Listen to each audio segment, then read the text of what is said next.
r/ask Reddit. Who are some of the most badass people in history? Witold Pilecki, a man so badass that he voluntarily and secretly went into Auschwitz as a prisoner and spy to gather information. While there he regularly made reports on conditions and also organized resistance. As the war dragged on and conditions became worse, he then successfully broke out of Auschwitz so that he could personally convince his superiors of the truth, as they found his reports too ghastly to be real. Edit. Thanks for the double gilding.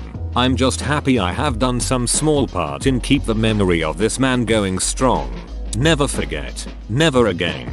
After he broke out as well, he fought in the Warsaw Uprising, survived, and then after the war returned to Poland, which was already a risky move. Upon his return he started collecting evidence about Soviet war crimes in Poland and got arrested for that. The tragedy is of course that he was executed by the Soviets for this crime, and today it's not entirely known where he's buried. His quote after receiving his death sentence has stuck with me since reading it. I've been trying to live my life so that in the hour of my death I would rather feel joy than fear. Leo Major Do turned down his first Distinguished Combat Medal because he didn't like the general who was supposed to give it to him. All good though, he earned 2 more. A movie about him would be cool too and realistic if they made one. Just read that wiki page. Holy crap, that dude makes Chuck Norris jokes look like a joke. For real, I struggle to imagine a one-eyed Canadian capturing nearly 100 German soldiers by himself. Christopher Lee, the actor behind Count Dooku, Saruman and many others, was a certified badass, spy and Nazi killer in World War II. Had a couple heavy metal albums as well. When Peter Jackson tried to instruct him for the death scene of Saruman, Christopher Lee just calmly corrected him that someone stabbed in the back can't scream due to the lungs deflating from puncture. He knew this from personal experience. That's the most baller and horrifying thing someone could say to you. Lacheman Garung, on 12/13 May 1945 at Taungdor, Burma, now Myanmar, Rifleman Lacheman Garung was manning the most forward post of his platoon, which bore the brunt of an attack by at least 200 of the Japanese enemy. Twice he hurled back grenades which had fallen on his trench, but the third exploded in his right hand, blowing off his fingers, shattering his arm and severely wounding him in the face, body and right leg. His 2 comrades were also badly wounded, but the rifleman, now alone and disregarding his wounds, loaded and fired his rifle with his left hand for 4 hours, calmly waiting for each attack, which he met with fire at point blank range. Of the 87 enemy dead counted in the immediate vicinity of the company locality, 31 lay in front of this rifleman section, the key to the whole position. Had the enemy succeeded in overrunning and occupying Rifleman Lacheman Garung's trench, the whole of the reverse slope position would have been completely dominated and turned. This rifleman, by his magnificent example, so inspired his comrades to resist the enemy to the last, that, although surrounded and cut off for 3 days and 2 nights, they held and smashed every attack. His outstanding gallantry and extreme devotion to duty, in the face of almost overwhelming odds, were the main factors in the defeat of the enemy. TL. Dr. Guy gets surrounded by 200 plus Japanese troops. His comrades get taken out and gets left alone. Stabs his knife in the floor and declares no Japanese passes that line. Throws back several grenades until one explodes. Obliterates his hand. Injures his arm and face, so he just loads his rifle with his other hand and shoots at least 31 dead. Literally single-handedly. And this lasted for 4 hours. Not a quick 10-minute burst. The Gurkhas are either brutally heroic or ridiculously insane. Or probably both. They will be outmanned and outgunned, but they will never be outfought. They would take a knife to a gunfight, and they'd probably win. They literally do take knives to gunfights. They still carry the kukri, which is a medium-sized forward curved blade which can lop off limbs and decapitate. There are some contemporary accounts of Gurkhas in Afghanistan which are ducking insane also. One of Dad's friends was a Gurkha knife fighting teacher in UK for 10 years before he left the army. He is mid-60s now, but if you see him doing his routine with his knife, it still is a blur of movement. Some of his story though are horrifying. He was saying how one time a few military supply drivers were captured. Him and another Gurkha walked in at night with just their knives. To get 2 drivers out, they killed 30 people between them without using a gun. They are ducking ninjas. Edit. To clarify, he was in army for the full 22 years. 12 years as a regular Gurkha, then he became a knife fighting instructor and then the person who trains the knife fighting instructor. To say he is decent with a knife is like saying David Beckham played a bit of footy and was half decent. Welles Crowther, aka the man in the red bandana. I'm sure most of us have thought about what it must have been like in the World Trade Center on 9/11, and it must have been debilitatingly petrifying. He was 24 years old, working on the 104th floor as an equities trader, made his way down to the sky lobby of the South Tower and found a badly burned woman, carried her down 17 floors, then went back upstairs to help guide others to the only passable stairwell, stayed up there helping others and working with the fire department until the towers collapsed. He's responsible for saving around 20 lives and died a damn hero. His alma mater Boston College has a red bandana game every football season in his honor. Decals on the players' jerseys and the crowd all wears them. It is a really cool sight to see. There's also a plaque by his freshman dorm. It's a shame the administration does nothing to live by his example. Edit. Hijacking this to bring attention to what's happening on campus. Last year a student wrote racial slurs in a dorm lounge. The university president wouldn't call it racist, and made no statements about it, after years of non-white students reporting racism on campus. Just a few weeks ago the university announced a Koch brother grant for a security program that specifically avoids discussing climate change. The university won't recognize the Graduate Student Union, even after they won a majority vote, and disciplined 50 of them for picketing. The university president once promised to never build a LGBT resource center because he didn't want it to become the gay epicenter of Boston. He also refused to hire a gay professor at least once. 95% of students voted for sexual health resources on campus. 70% voted to divest from fossil fuels. The university ignored both, and actively harasses students for handing out condoms even off campus. The school is currently trying to pave over a public nature park. I was arrested while at school there for writing in sidewalk chalk on the sidewalk. Crowther was a hero because he selflessly put the lives of others before his own. After graduating from Boston College, I can't imagine a single administrator doing the same. Don't go to BC, and if you already did, don't donate.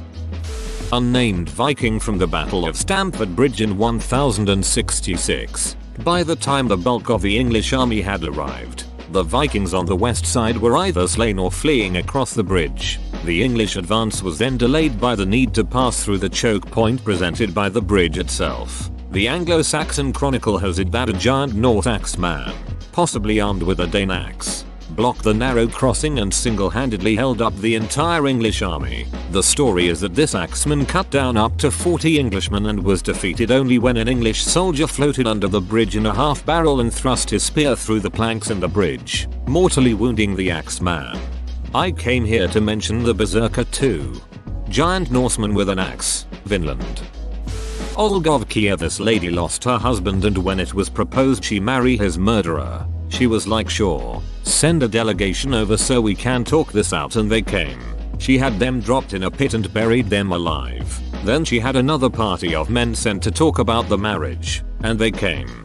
She said, hey, it was a long journey. Why not come relax in this bathhouse? And they did. She set the bathhouse on fire when they were in it. Then Olga went and sent the Dravillians another message. Hey, bring out the booze, I'm coming to mourn my husband's death in your city. She came.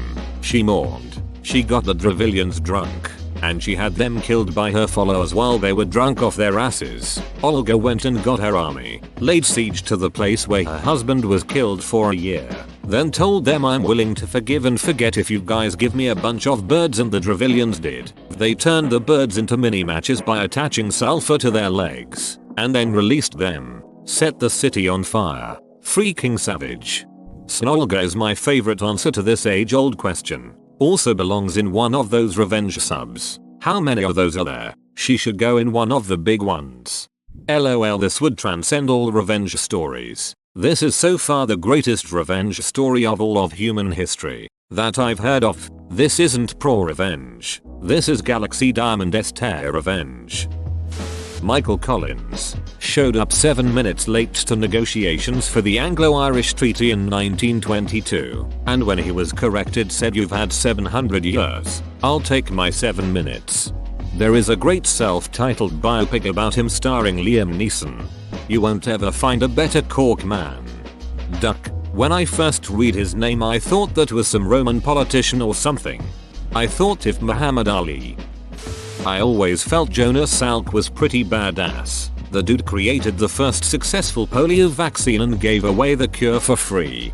I like this the most. Most people here seem to equate badass as Soldier X killed X number of people during the Battle of X with nothing more than a teaspoon and a sachet of sugar. I got one for you. Garrett Morgan. African American inventor and fellow Kentuckian. He invented the gas mask used in World War I and invented the tricolor stoplight. He hailed from Paris, Kentucky. Jack Churchill, who fought in World War II with a longbow, claymore, and bagpipes, and said after the bombings of Hiroshima and Nagasaki, if it wasn't for those damn Yanks, we could have kept the war going another 10 years. Jack Churchill edit. Forgot to add the citation needed episode about him, Jack Churchill. Best bit about his bagpiper is that he was told he wasn't allowed one. He had one anyway. After D-Day landing, the piper apparently asked the Germans why they didn't shoot him. Apparently they thought he'd gone mad.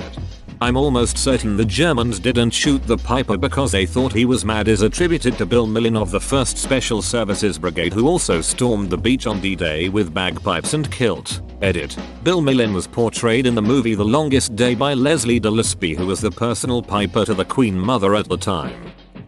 The clear answer is Julia Child. This superwoman was a World War II spy, invented shark repellent, single-handedly brought French cuisine to America, was over 6 feet tall, was a best-selling author, was a champion women's basketball player, regularly went small game hunting, was known as an avid prankster, the recipient of multiple Emmys, the French Legion of Honor, the Presidential Medal of Freedom, and honorary doctorates from several universities including Harvard, was a dedicated wife, and is beloved worldwide to this day. Honestly, her Wikipedia page is an absolute roller coaster ride if anyone is interested. That Meryl Streep movie is about her? That is crazy. The only good thing in that movie is Meryl, and not even her talent could overcome the limits of that script. So disappointing. OK Tucci was good too. They should have just cut the dumb Julie segments and made a much better biopic. John Paul Jones, ducking legendary pirate. He is my favorite lesser known American. Crazy bastard sailed all the way to England to fight, as if the thousands of British soldiers already in the colonies weren't enough for him to fight. He got fairly into one of the ports and all. Look up Whitehaven Harbour in northwest Cumbria. They've got the statues of cannons on display that he took the wick out of in the raid link. History of War. John Paul Jones. Also other knowledge comes from being raised in Whitehaven and running round the town's cannons and reading all the signs that tell the story that are around the harbour. Was really interesting when I was a kid. Alan Turing. Chinese pirate Queen Qingxi led a huge pirate fleet of up to 400 ships and basically robbed and murdered whatever and whoever the duck she wanted. Her word was law. If you were on her crew, any disobedience got you beheaded on the spot. She kicked the dongs off of the Chinese Navy. She whooped British and Portuguese bounty hunters, terrorized villages, killing the men and selling the women and children into slavery when their ransoms weren't paid. When she finally started losing fights to a technologically superior Portuguese navy, she cashed out, took her loyal bloodthirsty pirate army to the Chinese government and suggested that they pardon her and her crew of all crimes and not try to confiscate any of their loot, or they were gonna do one more big bloody crime starting right here. She ran a brothel gambling house into her old age and lived in luxury and power. Not only that, but she started out as a prostitute and maneuvered her way into the position of pirate queen after her husband, the pirate leader Prior, was killed. She was a badass female at a time and a place where women were almost always subservient. Queen Boudica led an Iceni uprising against the Roman army. To me, what was just as interesting was the final stand the Romans put up. They put up a small force of heavy infantry, get massively outnumbered. We definitely know there were about 10,000 Romans. versus around 100. 000 local ISNI. I've seen numbers as high as 230. 000. The entire point of this force was to delay the attack long enough to essentially evacuate the civilian population in the area. Boudicca up until this point had been basically committing mass genocide of the Romans. Should be noted in response to atrocities the Romans had committed. And instead they won. They cut right through the enemy opposition and freaking won. A few hundred Roman casualties to thousands of ISNI. In a battle that was supposed to be a suicide mission. Edit. So to bring up something that keeps getting brought up repeatedly that I was aware of but neglected to mention. I typed this up in like 2 minutes in a parking lot. A couple of issues with numbers in warfare. If the numbers are self-reported, they're probably exaggerated. Most famous example being the Battle of Thermopylae. But the Romans were famous for over-reporting enemy strength. This is usually to show off or act as propaganda. Unit numbers often included non-combatant support units. This number can often match or exceed the number of people in combat. This is sometimes worth bringing up since even rear echelon units can present some threat. But in this specific case, unarmed women, children, and elderly not directly involved in the fighting made up a portion of Boudicca forces, and a correspondingly large amount of the casualties. The 230,000 number is one you see cited a lot, but due to the fact that this is ludicrous you can see why I included it parenthetically. Most likely the Romans were outnumbered on a much more reasonable number like 3-1 or 4-1 at most, at least directly compared to actual combatants. The overall number of Britons involved may have reached close to that 100,000 mark. But it's up for debate. Worth pointing out stuff like this occurs even to this day, with battlefield reports being grossly exaggerated. If she was aware of the larger situation Rome was in, I feel like Boudicca was a master of strategy and absolutely terrible at tactics. Knowingly or unknowingly, Boudicca expertly exploited Roman weakness in Britannia due to a significant conflict with Parthia on the eastern end of the empire. She was able to annihilate cities because there was practically no one guarding them. The Roman commander of the Battle of Watling Street, Paulinus, was a skilled commander and set his well-trained and decently well-equipped men up in a strong position at the top of a forested hill that would serve both as the high ground and a choke point. Under Boudicca's banner, by contrast, were tribes with a history of butting heads. They also did not have the Roman resolve or tactics. Notably, unlike the Romans, they were not used to fighting the heavy infantry the Romans used. Many Britons were not properly equipped and used weapons that would have been rather ineffective against Roman troops. Among her massive army were also women, who would likely have been generally weaker on average than the men. Boudicca's approach to the battle was decidedly uninspired. She sent men running up a steep hill and threw a choke point at a prepared enemy. She may have been underestimating the Romans due to the utter lack of serious resistance she had faced before and her nominal superiority in numbers. As the ISNI charged up the hill, the Romans formed into wedges and charged. The Romans were able to cut through the likely tired and unprepared enemy. The Britons routed, but got caught up on their own wagons, where tens of thousands of Britons, including obvious non-combatants, such as children and the ill, were slaughtered. Had Rome not been dealing with a war in the east, I think it is unlikely Boudicca's revolt would have gained any meaningful notoriety. Reposting a comment I had on a similar thread a while back. How has no one said Giles Corey yet? He was accused of witchcraft along with his wife Martha Corey during the Salem witch trials. After being arrested, Corey refused to enter a plea of guilty or not guilty. He was subjected to execution by pressing in an effort to force him to plead, the only example of such a sanction in American history, but instead died after 2 days of torture as a result of his refusal to plead. On the 17th of September, Sheriff George Corwin led Corey to a pit in the open field beside the jail and, in accordance with the above process, before the court and witnesses, stripped Giles of his clothing, laid him on the ground in the pit, and placed boards on his chest. 6 men then lifted heavy stones, placing them one by one on his stomach and chest. Giles Corey did not cry out, let alone make a plea. After 2 days, Giles was asked 3 times to plead innocent or guilty to witchcraft. Each time he replied, more weight.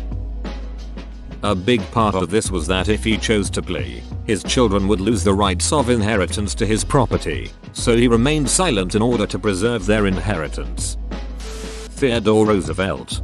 Bully. A challenge. Simo Samuna Hoa. 200 plus kills in less than 100 days with half a face. https://en. Wikipedia. Org wiki Simo Hoa. It was a lot more than that. Military chaplain Auntie Rantama reported 259 confirmed sniper kills and an equal number of kills by submachine gun from the beginning of the war until the 7th of March 1940. One day after Hoa was seriously wounded, around 500, all totaled. Janusz Korczak. He was a military doctor during World War I.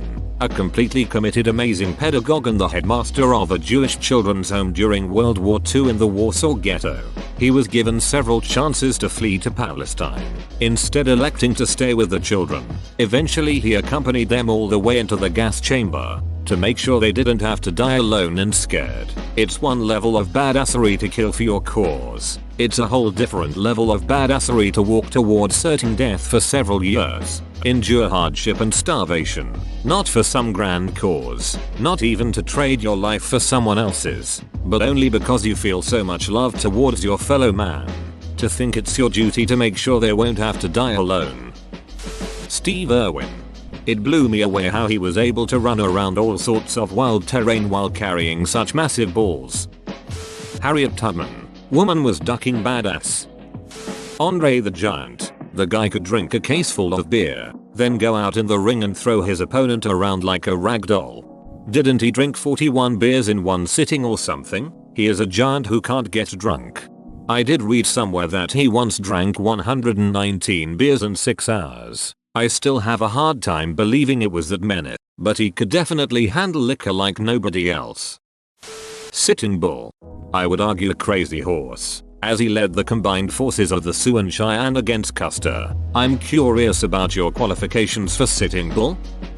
Joseph Broz Tito. Industrialized Yugoslavia. Founded non-aligned movement and told Joseph Stalin stop sending assistants to kill me. We have 5 failed assassins. The next one of yours we find, it'll send one of ours. And we'll only need one along with that survived the Russian Revolution War. Snuck back to Yugoslavia on freight train. Fought the monarchy. Fought Nazis and then made Yugoslavia the most prosperous nation in the Eastern Bloc.